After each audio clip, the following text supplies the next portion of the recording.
La première étape, c'était de faire connaissance et donc d'organiser des temps de rencontre entre les membres responsables des formations au niveau de l'ensemble des établissements parties du GHT.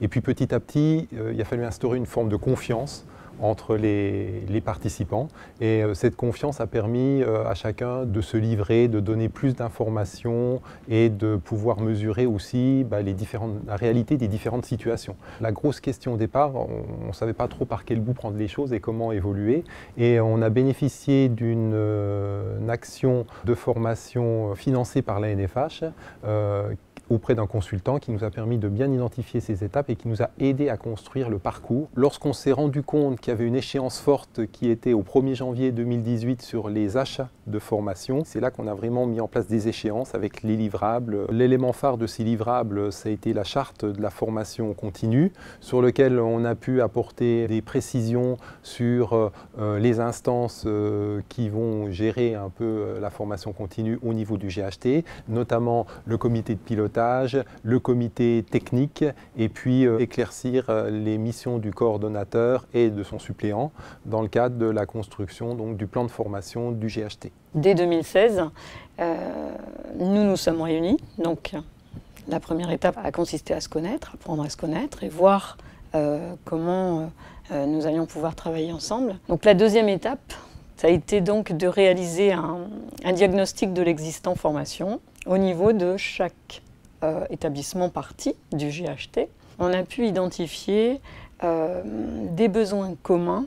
L'étape suivante, ça a été de se dire, bon, d'accord pour construire un plan coordonné de formation, mais autant que ce plan serve à tous, tant aux petits établissements qu'aux gros, qu'est le CHU. Nous avons construit la trame de ce qui allait être notre plan coordonné de formation du GHT. C'est un outil tout bête, hein, c'est un tableur Excel.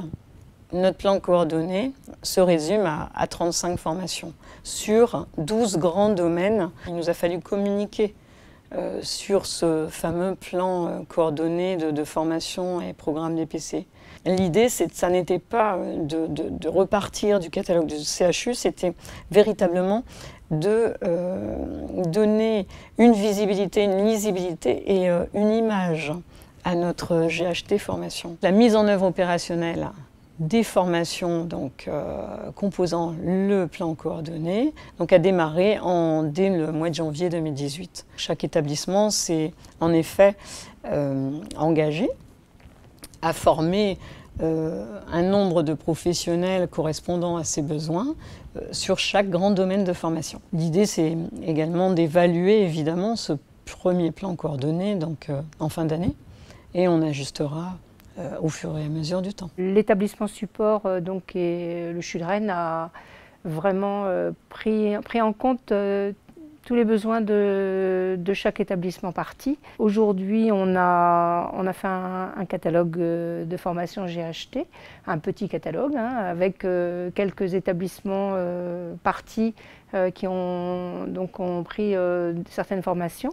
Je pense que chaque établissement partie a pris conscience aussi de l'importance de l'engagement qu'il avait aussi, parce que chacun s'engage à mettre un certain nombre de personnes dans les formations, puisqu'on fait des commandes de formation.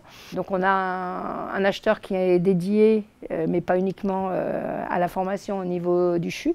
Donc on a rencontré lors de nos réunions et donc on va être amené à travailler ensemble de plus en plus fréquemment et de façon plus pertinente.